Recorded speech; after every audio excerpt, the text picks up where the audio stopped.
Good morning, everyone, and I hope you're okay with English this early in the morning. I apologise for my lack of Swedish. Okay. So I'm Mia Ridge. I'm a digital curator at the British Library, and I want to make clear right from the start that a lot of what I'm talking about is not just me. Anything that's incorrect is me, and anything that's wise and clever is the work of a lot of team members across the British Library, across previous organisations I've worked with, and particularly the Living with Machines project, which was a collaboration with the Alan Turing Institute and a lot of university partners. And I really want to for everyone to leave today with a sense of agency, a sense that there's a lot of hype around AI, there's a lot of people trying to sell solutions, visions, but we can make decisions, and as people who work in cultural heritage, we can mediate some of the worst excesses of the kind of capitalism, Silicon Valley view of AI to bring the human into the center of what we're doing. So I'll kind of talk a bit about what AI is and how we might translate the values that we bring to our other work into this work, and also remembering that as organisations in cultural heritage, we have a long history of working with technologies. We have a long history of working with information. We're arguably some of the best people to work with information, and we can take those values, those skills, those experiences forward into the hype of AI. So really quickly, just to talk about what AI actually is. And it's, from my point of view, it's mostly a marketing buzzword. It's statistical models, and I'm sort of really envious of the fact that statisticians manage to make their job sound really sexy and also earn lots of money, which is quite the trick and something we haven't managed in cultural heritage. So they build these statistical models that place concepts and words and text and images in relation to each other. And then those models are then used to predict labels or in generative AI. But most of what we call AI at this stage is machine learning. And machine learning has been around for a number of years. There have been breakthroughs in terms of deep neural nets and whatever, but it's not that new, but it has advanced incredibly in terms of capacity.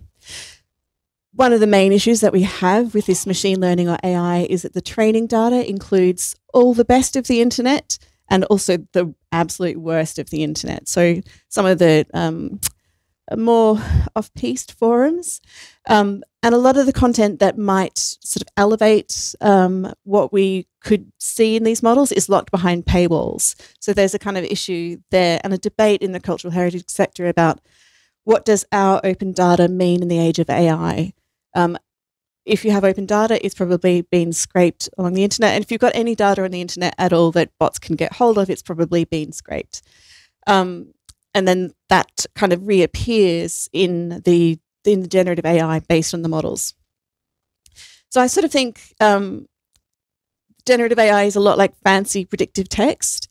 It looks plausible at first glance. So this is an image that I created using Crayon AI, one of the image generators. For the prompt rare books and special collections.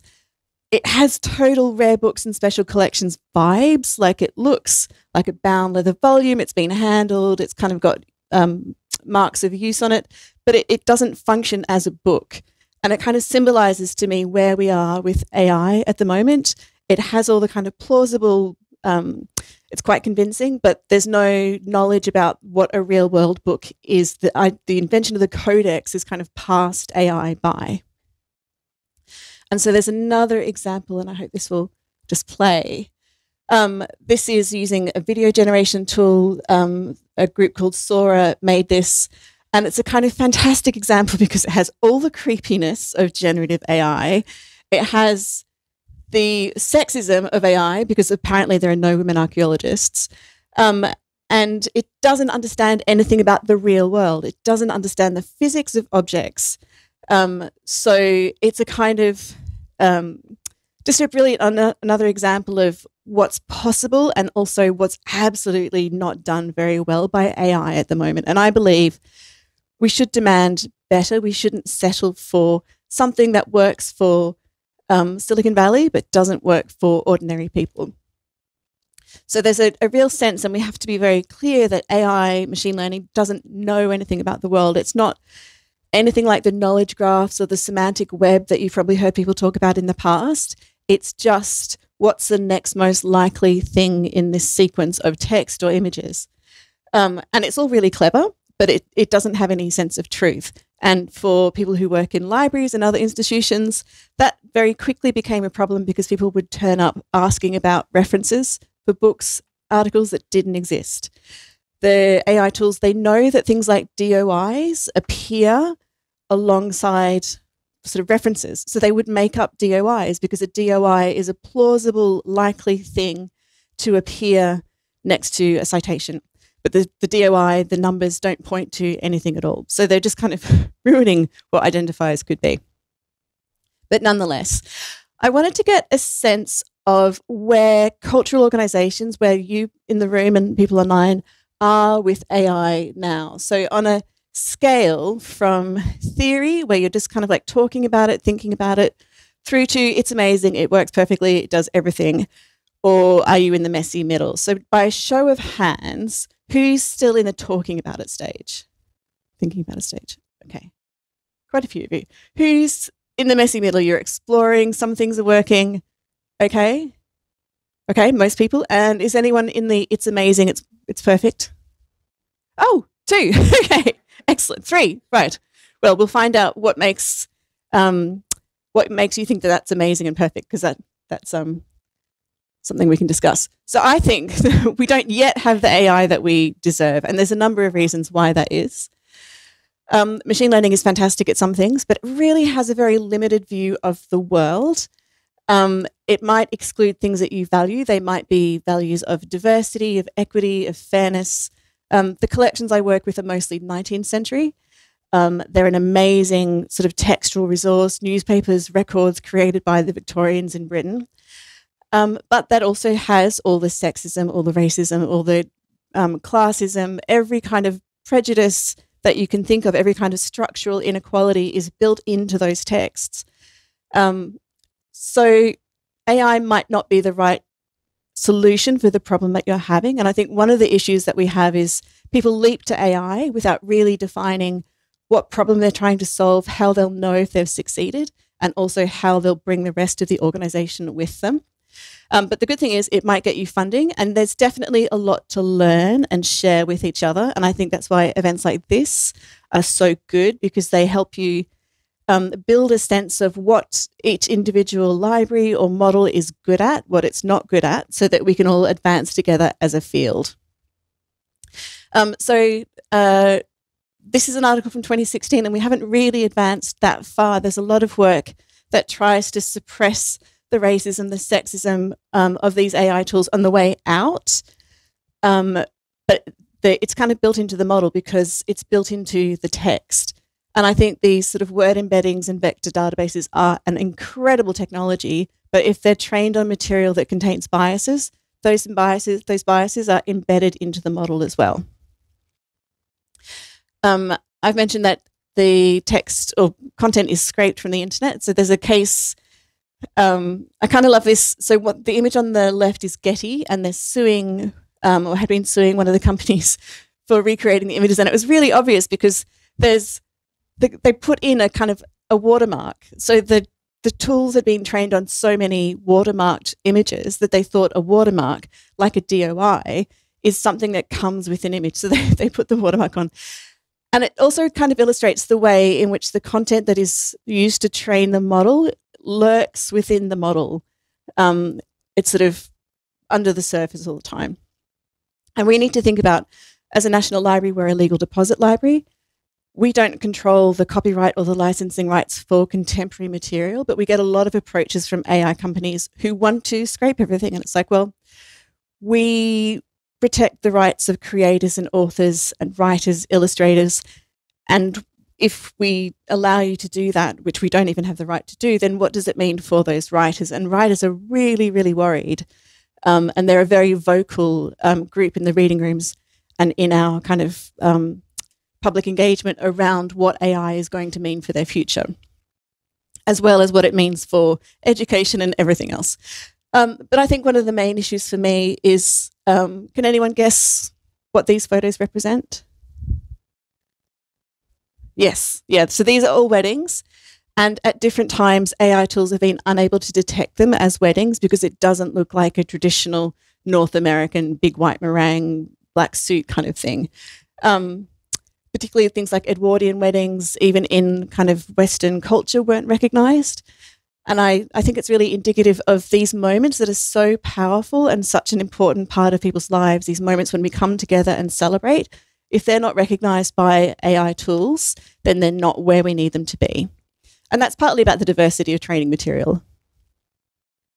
And another huge, huge issue is how we balance the fact that we are cultural institutions charged with conserving, preserving, making accessible collections for the rest of time.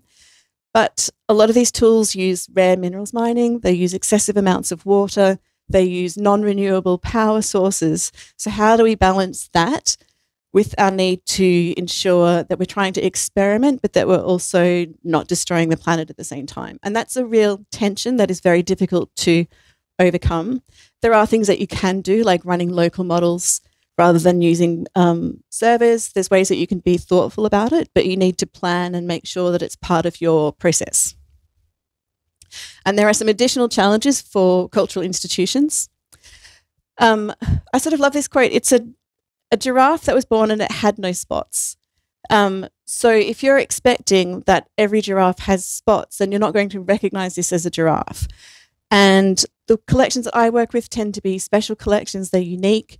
They don't necessarily match what you'd expect a contemporary book to look like, or a contemporary manuscript or a contemporary archive to look like. So we can use AI tools, machine learning tools, to do a lot of things. Like we can sort of generate labels and metadata at scale, but it's not going to recognize the most important thing about a particular object or artifact. So we need to be aware of that and plan for it. One of the main issues, and people are like, oh, I want to throw lots of money at you. And it's like, great, can we use it to digitize? And they're like, no, that's really boring and old. It's like, well, if we can't digitize, there's not so much that we can do. You can kind of do some interesting things if you work really hard to make metadata interesting. But basically, if you can digitize, you can do a lot more. And there are issues around the things that are digitized and that are openly licensed are so much more visible, so much more influential on the models than things that aren't yet digitized. And again, that reflects the biases in what was digitized, in what's been declared a not orphan work that we can safely license. So those issues of bias creep in there again, and also just the fact that we're only telling a third, a fifth, 5% of the story that we could be telling with more digitization. Cloud compute can get expensive depending on how you organize things, and a lot of the tools that we work with sort of assume that the data isn't that big in comparison to the amount of compute, where we might want to have petabytes of images and kind of run compute once. So we run the machine learning models once. It's a different setup, it's a different architecture than what contemporary companies might have. So again, we need to kind of make sure that the models work for us in terms of what we need as cultural institutions. And you can generate a lot of data very quickly, but the quality of that data is a kind of different question. And there's real thinking to be done about when is any data better than no data. The British Library has a kind of a problem with scale, I guess. We have, say, 16 million books, and we have quite a backlog of material to get through. We have 4 million maps. We have like really big collections, about 180 million items. So, you know, any tool that gets us to have a point where we have more metadata to make those collections more discoverable is fantastic. But we need to remember that spotless giraffe. How do we make sure that we are representing those collections as best we can, that we're not underrepresenting them in the metadata that we create, and also that we're not using terms that are offensive or outdated, and that they're as accurate as possible. And I think there's also conversations to be had around how we show that this is human-created metadata. This is a cataloger had like a full half hour to look at this object and write a really good description, versus we just threw everything at a machine. Both have value, but we need to make sure that one isn't mistaken for the other. So people know when they're getting high quality metadata that has been reviewed by a person, and when they're getting, this is cheap and cheerful and hopefully not offensive. And how you feel about that is an organizational decision that you need to have together. And there's another kind of meta issue, which is one that I've come across a lot, where the metadata that can be enriched through these processes is a challenge for traditional catalogue systems. So in the British Library, most of our catalogue systems are about the deliverable unit. They're about the thing that you can order into the reading room, where the digital methods are either about an entire data set or they're about the kind of tiny regions of a page. They're this image on this page of this volume has these characteristics, or this map in this volume has these geolocated information. Or when we work with crowdsourcing, we might have amazing detail about the titles of performances of plays across regional theatres in Britain, but there's nowhere in the catalogue to store that information. We can put it into the IIIF manifest so we can display it on the item in our viewer, but the catalogue itself doesn't know that pages exist. It doesn't know that lines of text exist. So we need systems that meet the needs of the way that modern libraries work and modern archives and modern museums, and not just about managing where something is on a shelf or managing the conservation status of things. And moving between those scales is really hard, and we don't have a way of saying, in the British Library, here's a derived data set from our newspaper collection that is these titles over these years, excluding volumes that were, the microfilm was broken or something. But here are all the place names that we've generated from this, and this links back to these individual titles in the catalogue. There's no connection between the great big data set and the individual item. So we're kind of missing some of the discoverability that you might be able to do around this newspaper title is also available as a data set here. And one of the big challenges that we have is bridging the skills gap. So it can be hard to hire people who have technology skills. So one way around that is to train up the staff that you have. I've found in teaching that teaching people in libraries and museums and archives the kind of digital stuff is so much easier than teaching the humanities people, because people already think about information in a quite structured way. So all that thinking that people do about the messiness, the difficulties of cataloguing, how you describe something accurately so that it can be found again in different contexts, all that kind of thinking, all that thinking about workflows, all that thinking about moving material and the relationship between an item, its digital surrogates in different ways, means that you've got a really good basis for teaching the skills of data science, statistics, machine learning, AI, whatever. And a little bit of knowledge can go quite a long way. And I don't know if David Hask is here, but it's following on Mastodon, a hackathon that people were doing. And that sounded like a really great experience where the most important thing that you're contributing is time and community, working together to explore new tools and try things out. And there are other ways that you can do this. So the AI for LAM community is online. They have regular community calls around different topics. So for people working in AV, there's a new AV group looking at things like text-to-speech, speech-to-text transcription, which is great because like a new model for Whisper, the tool that people use for a lot of that work, came out yesterday. So if someone else is exploring that new model, they can share their experiences with everyone else who can then use that to kind of inform their decisions. They have a really big video archive on YouTube. They have a big collection of videos on YouTube with videos from their different conferences over the years. So the ones from Fantastic Futures 2023 have just gone online. And coming up in Canberra at the end of this month or in the middle of this month, there's the next Fantastic Futures conference, which is the AI for LAM conference. They will be putting their videos online after the event. I think some might be live streamed, but it's in Australian time, so you'd have to be quite dedicated to watch them live. But they'll be a great way to kind of catch up with things. And the nice thing about the AI for LAM conference is You get to hear about lots of different people applying different models in different contexts. So it gives you a really good sense of where the kind of state of the art is in practice. So there might be 3 projects that talk about how they've used speech to text transcription. And then you get a sense of like what worked well, what was hard. And that helps you kind of think and plan. Because I think one of the challenges that we have is some of this technology comes at us sideways. Someone, maybe your CEO or director of digital, says, we're going to do AI. And you're like, okay, if anyone lived through the era of we need an app, it's like that. Or we need AR. Okay, cool. Like, well, we need to go on the metaverse.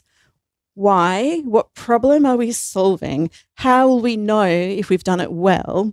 How do we know if it meets the needs of the people who want to use our collections, who want to experience our collections? So sometimes it comes as a technology first, problem later kind of situation.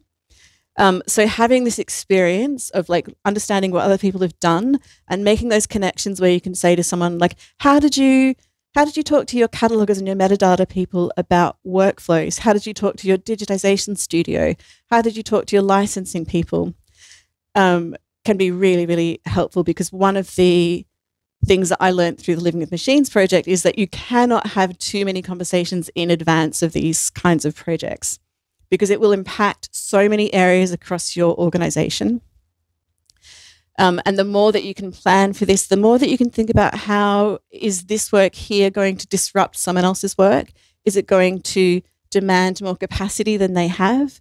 Is it going to be bunchy and bursty in a way where you want like 60 million pages of newspapers in an organization that is used to doing like 5 million at a time? That's going to have an impact. So thinking about the technology programs and how they're going to work across the library or across the institution.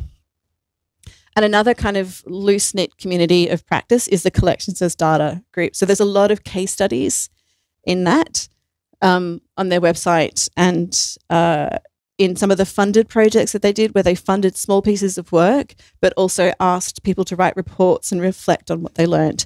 And the idea of Collections as Data is really what we've been doing all along. It's the idea of saying the collections that we have digitized, the metadata that we have about our collections can be thought of as a research object in its own right. So how do we help people understand that? And it's kind of going full circle in the museum API movement and all those kind of open data movements from the early noughts. We're back there again in lots of ways, but now we have better technologies to manage those processes. So what can machine learning do for GLAM collections? Because it's not all doom and gloom. There are really amazing things. So just the ability to transcribe text from images and audio.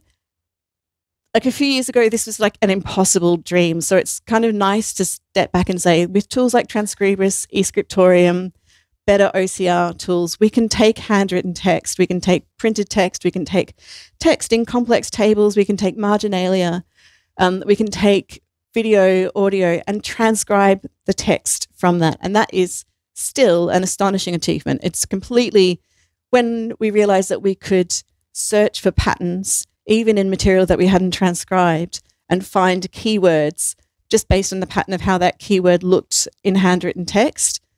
So that completely changes how we think about access to archives, particularly because archives tend to be under-described compared to some other forms of digital collections. So that's just amazing in and of itself, and you can do that for free now if you've got the digitized images. For me, I've done a lot of work with newspapers, so segmenting page regions by content type for things like being able to tell advertisements from articles. If you're looking at how language changed in 19th century newspapers, we did some work and we're like, oh, this is amazing. They're like really into sewing machines. And then I did some more research and realized that actually sewing machines were the most advertised commodity at the time. They were just really, really heavily advertised. So we had to change our findings from being like 50% of 50% of machines talked about in Victorian newspapers were sewing machines to most of the machines advertised were sewing machines. And then there were things like plows and agricultural equipment. The machines that tended to be talked about in articles were boilers and trains and things like that. So that kind of segmentation changes the kinds of research that you can do. It's kind of nerdy, but you need it. And then we have really exciting work in things like multimodal image or multimodal things like clip, where it can understand the relationship between text and image on the page. So even if an image doesn't have a caption, you can kind of get the context from what's on the page, and you can do incredible things in terms of like going across collections, so that you're not, the arbitrary nature of whether something, say a watercolor, ends up in a museum or it ends up in an archive or it ends up in a library. It wouldn't matter. It would just be part of a kind of a pool of content, and you could find the engraving, the photograph, the watercolor, the studies, the preparatory sketches across collections, regardless of how they've been split up. So in the UK, we have these kind of collections that ended up in lots of different institutions. So like Hans Sloane, some of his works are in the Natural History Museum, some of them in the British Library, some of them are in the British Museum. And we can kind of recreate those collections across institutions by using methods like this that look for botanical drawings, for example. And we can enrich metadata. So the metadata that we have is often quite poor. In libraries and archives, it's based on, what is on the front page or what's in the kind of accession registers. If you're the National Gallery and you have like 2,000 paintings, they are all beautifully described. We have 180 million items, so ours are not beautifully described. So the idea that we can create structured data from unstructured text, this is an example from Matt Miller, where he had these handwritten journal entries, was able to transcribe them and then pull out people and places, dates, and then have these little summaries of what was described in these journal entries. That to me is incredible, because it's the kind of work that a scholar might do, but it would take a really, really long time. And now it's available for anyone else to do. And we can take this kind of curiosity and apply these processes to other texts and sort of make huge leaps forward in what we understand of what's possible. So we can have these tools that detect objects and images. And a really nice thing to do is to take one image and try it in a lot of these different image detection tools. A lot of them are commercial, so their most important question is whether it's safe for work. So does it depict nudity, basically, or violence? And then others will be like, you could buy that dress at ASOS, even though it's the 16th century engraving, but yeah. Because that's their lens. Their lens is commercial value and is it safe for work or not?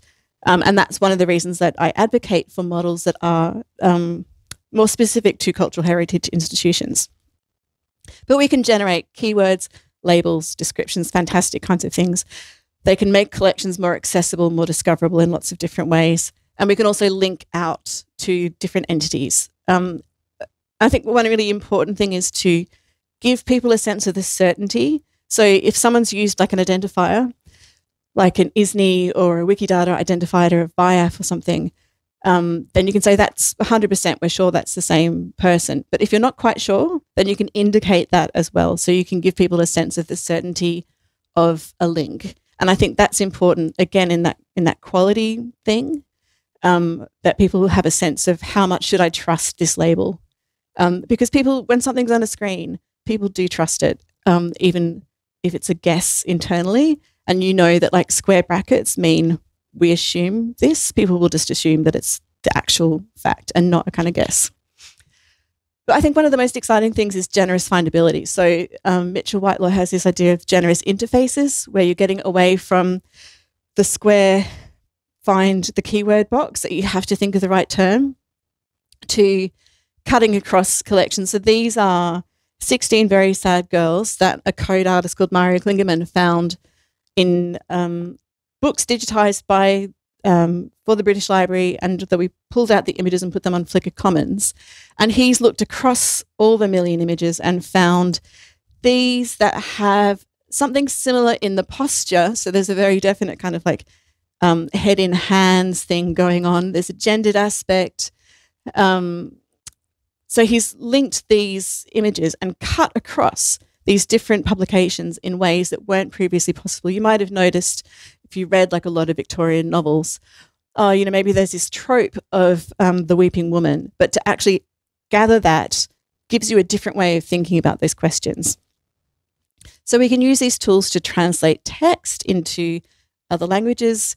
You can attend conferences with live text now if you want. You can rewrite text for different audiences. You can do this kind of image clustering thing and really cut across the silos that we create for collections by putting them into periodicals, newspapers, different institutions. And we can make it so that you can browse regardless of whether or not you can think of the right keywords. So there's ways in to the collections. You can look for similar images. But what if we could do new things? Like what if we could create services that couldn't previously have existed? And one of the ways I like to think about it is if you're talking to a small child and they're like, but why? But why? You can like, well, let's go find out why. Let's use these things. Or how many? Well, let's go find out.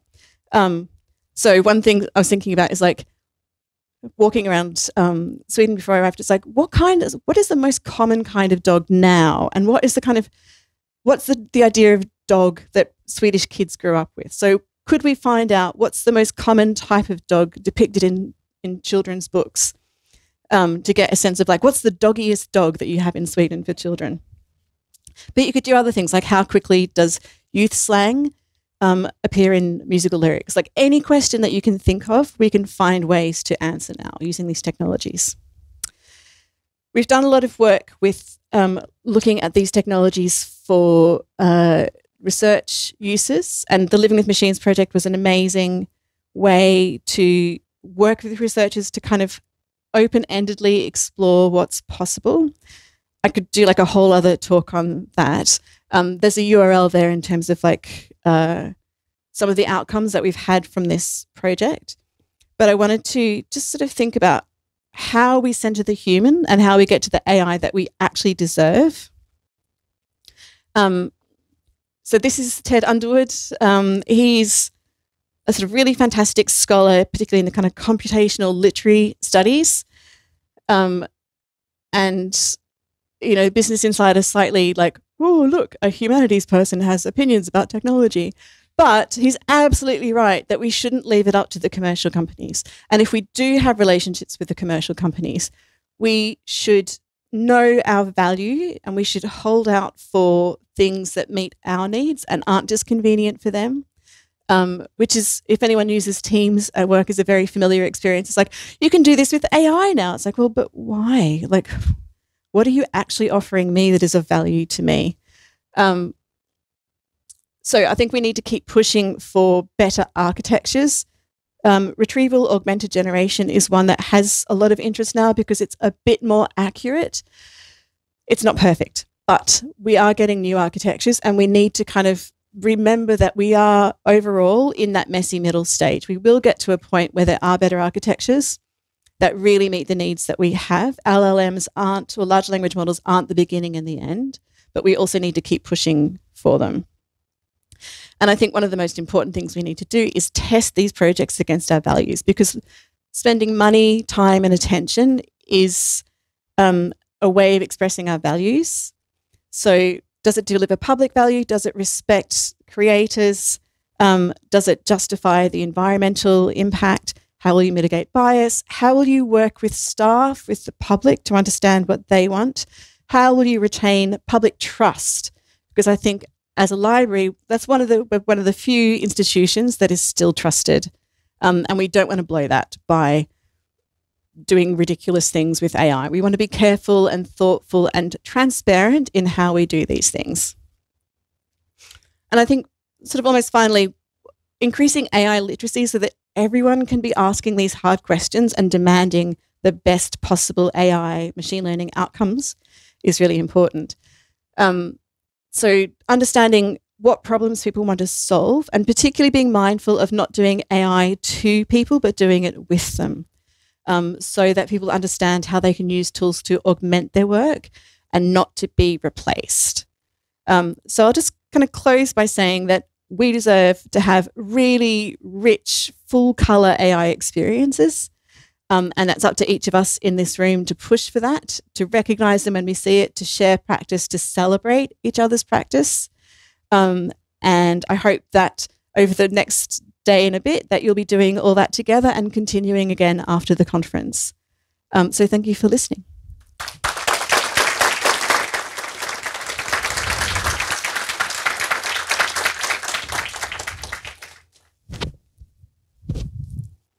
Okay, thank you. Thank you, Mia. And I guess we have a bunch of people wanting to ask you a lot of questions. And my other colleague, Mia, as well, will run around in the room with the mic. So feel free to just raise your hand. And ni som finns digitalt, ni skriver i chatten så kommer vi att lyfta upp era frågor. För vi har ju faktiskt lite tid innan det är dags för fika. Okay, who will go first? A bit shy. Yes. I can also share the slides again, so if people didn't get photos of everything, I can do that. Mia, längst ner.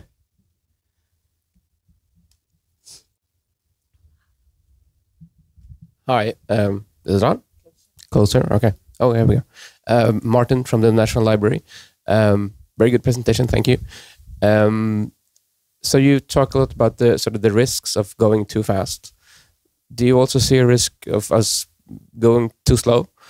That's a great question. I was talking to someone who works for Google, and he was kind of like, "Oh, you guys, you just always want to do things in centuries," and it's like, you know, that FOMO isn't a strategy, which is something that Rachel Caldecott in the UK says. Like, fear of missing out isn't a strategy. I think it's a balance. We need to be exploring. We need to understand how these things work, the benefits they deliver. We need to understand the consequences of these choices. And I think given the glacial speed that large organizations move at, we probably do need to start now. And I think it's about thinking about the architecture of your workflows and your systems so that, you know, if you do digitization, can that system talk to other servers? Can it talk to the network and get images across? And thinking about what is long-term stable architecture, so serving up images, serving up text, and what is a kind of swappable architecture. So if you're doing speech-to-text transcription, can you swap out the old Whisper library for the new Whisper library and get a better tool? So I think we do need to start now, but we also need to be careful about the fact that these technologies change so fast. It's hard to say, like, let's do a typical 3 to 5 year GLAM institution project, because things are going to change every 3 months, every 6 months, every year. So it's, yes, go ahead, but also be mindful of how you need to change things. And we're not really good at saying, unless it's a building work where they say, oh, we've discovered there's an archaeological site under the building and we need to change plans. We're not very good at responding to changes once the project is underway. So I think it's a new set of skills to do that in this kind of environment. So a very sort of yes, it depends answer. But I think the hard 80% of the work is in getting the collections together, is understanding what's in them, what's not in them, documenting them, getting the licensing or the copyright statuses cleared, etc. So start that work now, because that will always feed into anything else that you do. Thank you. Great. We have a question online, and I guess we will get it up here. Oh. Can linked open data be used to create training sets for AI? Yes. I mean, people will use anything to train maybe. AI. Oh, interesting. So there's a kind of linked open data, like AI sort of sidestepped linked open data. It doesn't, we don't have tools that really necessarily use things like the knowledge graphs that you could create with linked open data. Hopefully we will get more models like the retrieval augmented generation, which basically you train a large language model, but you also have a process that so that the large language model translates your requests into human language into queries, and then it actually checks against the sources. So when you get the answer back, it has links to the document that formed part of the answer. So we are getting these architectures that can use information, but there's a lot of things that AI doesn't do. So it's very difficult at the moment to get AI that understands change over time. So we did some experiments with training language models on a decade by decade basis so that we could look at how words changed in the kind of vector, how the context around words changed over each decade, because the AI doesn't look at the metadata and say, oh, the word standard in the 1880s meant the highest possible quality. The word standard now means it's average. So they don't have that model of understanding change over time or other aspects of metadata. So people are working on things like, this is peer-reviewed, so it's probably factual. This is on Reddit, so it's not necessarily factual. So again, I think we need architectures that are more aware of context, things like that linked open data and other ways of managing our data that we've invested decades in already could actually help. So, yeah. Great. Any more questions in the room? Yes?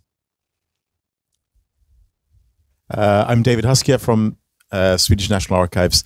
So this is a question I get often because I represent an institution that is actually big enough to have a tiny AI lab where we can do experiments. I think Martin, who asked the question before, is probably the second one, or actually the first one in Sweden. So I think there's two institutions in Sweden who has this capability.